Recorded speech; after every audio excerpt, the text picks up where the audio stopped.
In this video, I interview Bryan from Deadzone the Podcast. But before we get into today's video, just want to share with you what the GGGG is for this month.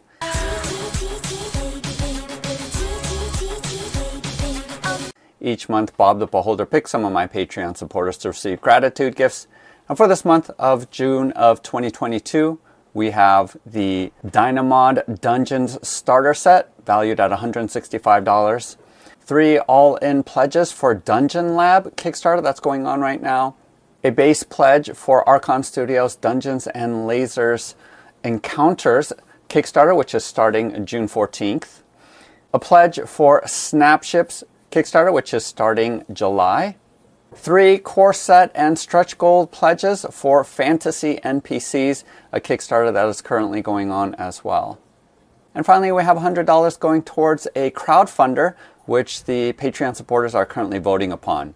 Use my link below to go to my Patreon page to see what other gratitude gifts are up for this month. I met Rick and Bryan at Adepticon when I joined the Deadzone tournament, and Bryan was also doing the demo gameplay for Hellboy, and got to know them pretty well there. And they do a podcast focused not only on Deadzone but other Mantic products, and so just wanted to give a shout out to them. Definitely use the links below to go to their podcast, where you can hear the extended non-edited version of this interview, and it's almost an hour long, so you can turn that on while you're doing some of your painting. This is an abridged version, and I do want to apologize right away.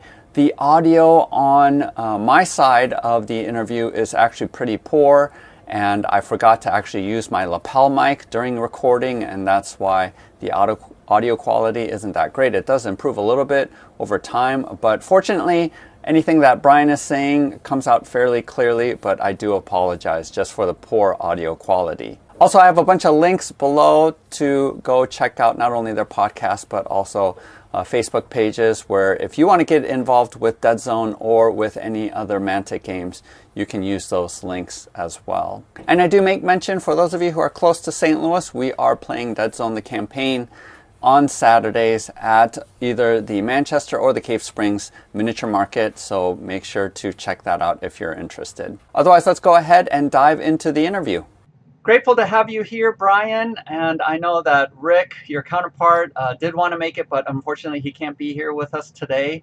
And I was able to meet both Rick and Bryan at Adepticon. And if you haven't seen that video, make sure to check that out. I do a brief rundown. But I was super excited this past year's Adepticon to be able to play Deadzone, which is a game that I just love. The tournament really helped me out a lot. I learned how to play the game and got excited so much that I came back and was able to start playing here at my local gaming store.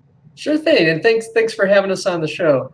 So my name is Bryan. I'm one of the 2 hosts of Deadzone the Podcast.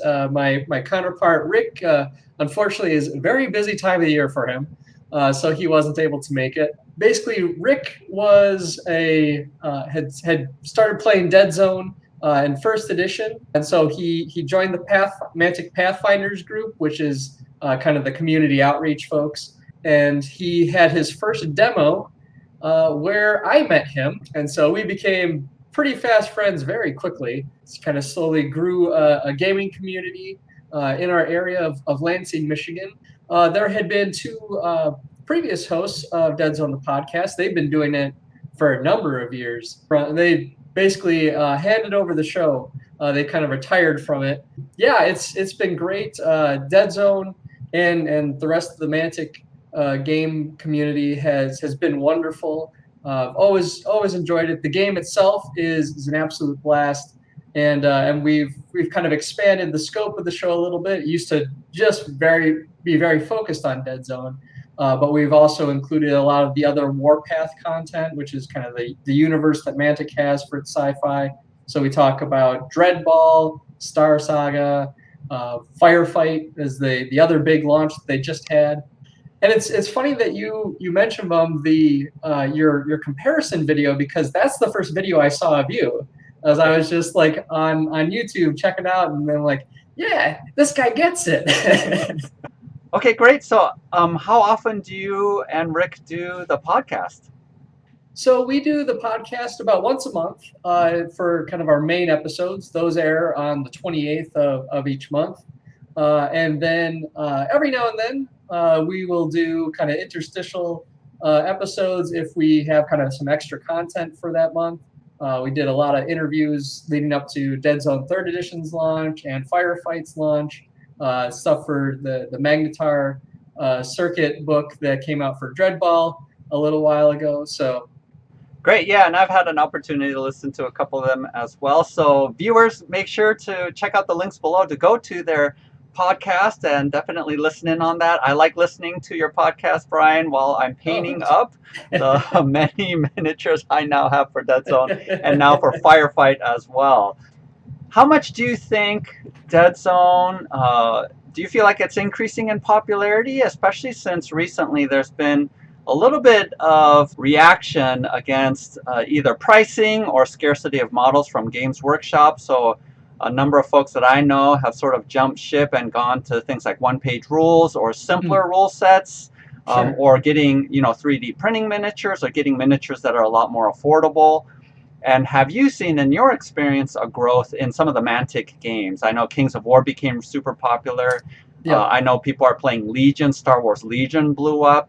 But are you seeing a similar growth in Deadzone or even other Mantic products? Ultimately, I think we've seen a huge increase in players. The 3rd edition rules are very well polished, very well balanced, and we're going into the first big tournament circuit of 3rd edition's rules.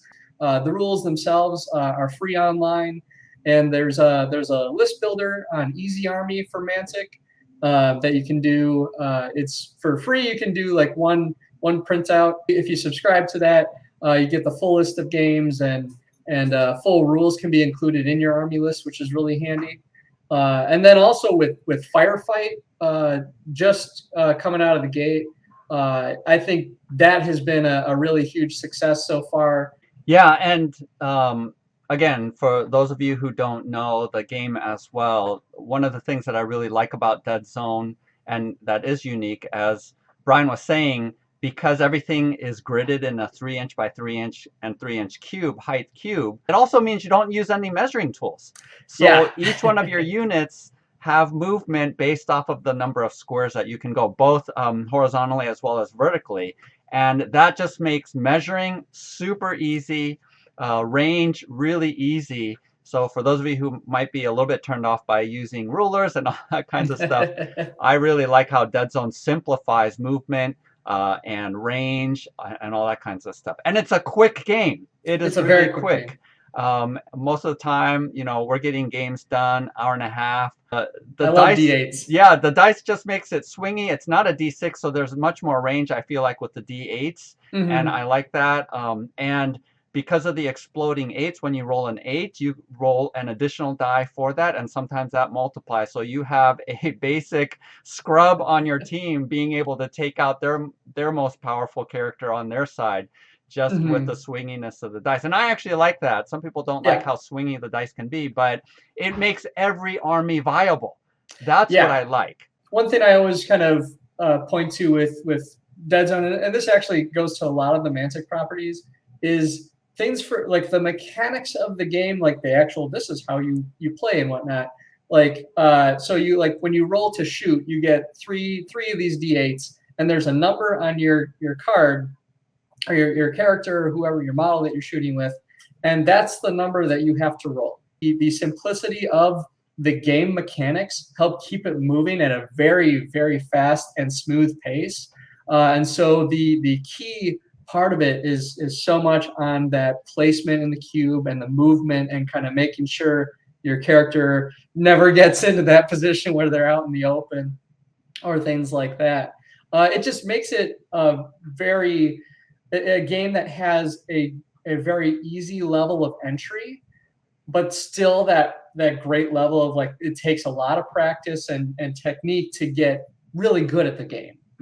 I think, again, as I mentioned before, a lot of people are wanting game and rule sets that are easier to get into, as well as having a lower model count so that they're not committing to, fielding, 50 units that they have to build and paint up. And that's one of the great things about Deadzone, because you can get away with, depending on the cost point of your models, anywhere between a dozen to at the most maybe approaching 20, but it isn't that many.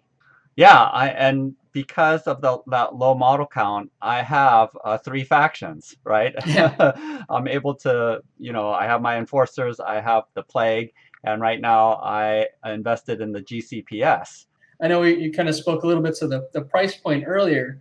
I know Mantic prices on some kits have gone up a little bit recently, but I gotta say, like, the starter set is enough to play at a tournament level. You have plenty of models for any faction to play at that competitive, at least 150, if not a little higher, in a starter box set, which in the US runs you maybe $40, I think they are these days. So yeah, it's the price point for getting into the game, I think is in a really good spot, especially compared to its competition. One of the things too that that I like about Deadzone was I did hear about Firefight, the bigger mass army battle game. It's getting back to what you were talking about with cost, Brian, and I'm used to Games Workshop prices.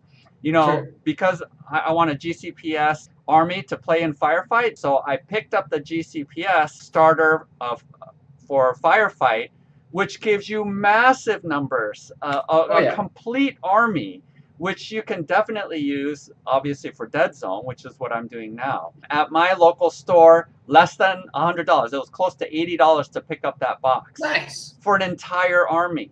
And because I wanted the mortar units, which doesn't come in the Firefight Army box, I picked up a box for the starter box for Warpath, right? The GCPS starter box for Warpath, which is an older box set. But it had a couple of walkers. It had the mortar teams, the heavy weapons teams.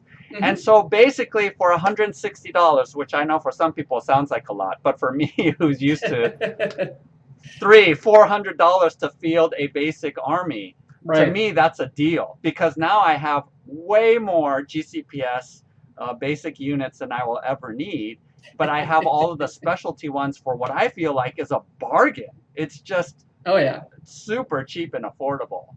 One of the things too that I wanted to mention, I 3D print, so I could have totally 3D printed a proxy army for basically any of the factions.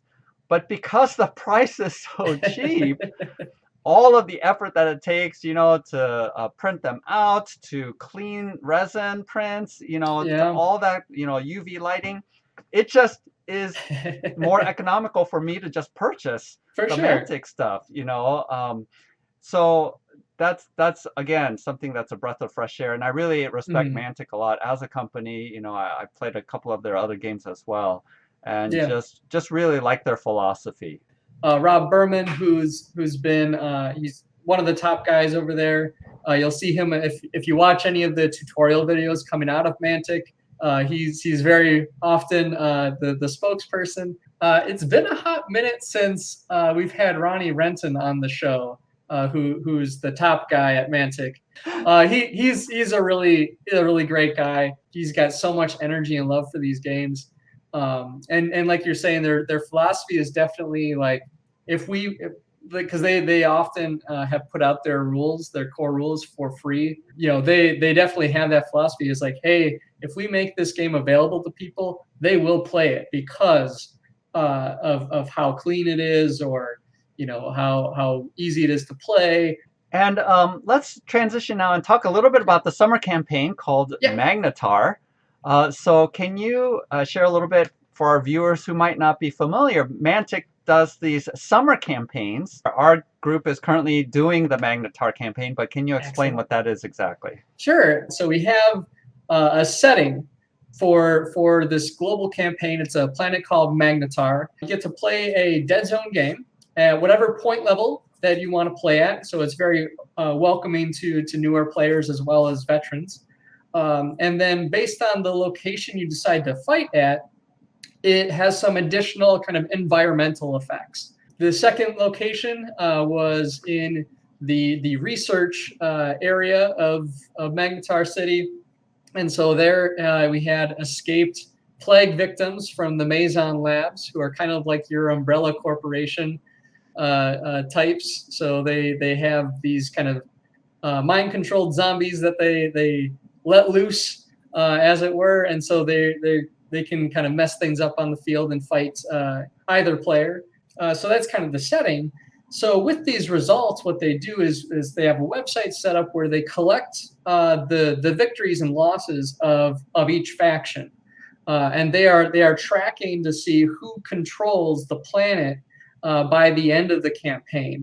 The space, as it were, the lore and the story. There's a good chunk of it that's fleshed out, and it's really fantastic. I recommend reading it. A lot of it's in the core rulebook now. As far as where we're going in the future.